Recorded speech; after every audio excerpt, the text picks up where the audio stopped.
C'est un gouvernement de transition qui compte 35 ministres et qui reconduit pas mal de ministres déjà en place.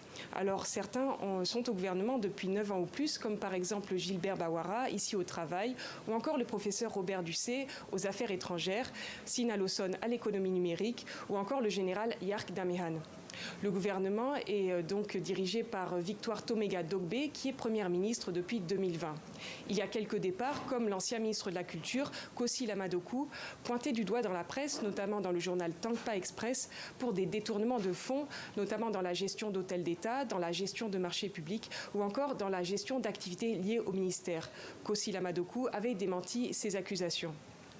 Le gouvernement compte 3 ministres qui ne sont pas issus du parti au pouvoir et parmi eux, Kwame Gomado, qui est issu du parti de l'ANC, donc de Jean-Pierre Fabre, de cet opposant qui était candidat à la présidentielle.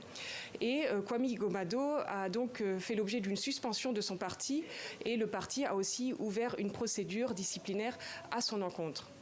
Le gouvernement a aussi fait réagir dans la diaspora. Le mouvement de libération nationale a parlé d'un gouvernement de trahison qui vise à parachever la monarchisation des institutions du nouveau régime parlementaire. Car le Togo est entré, on le sait, dans un régime parlementaire en mai 2024 et c'était donc la 5e République.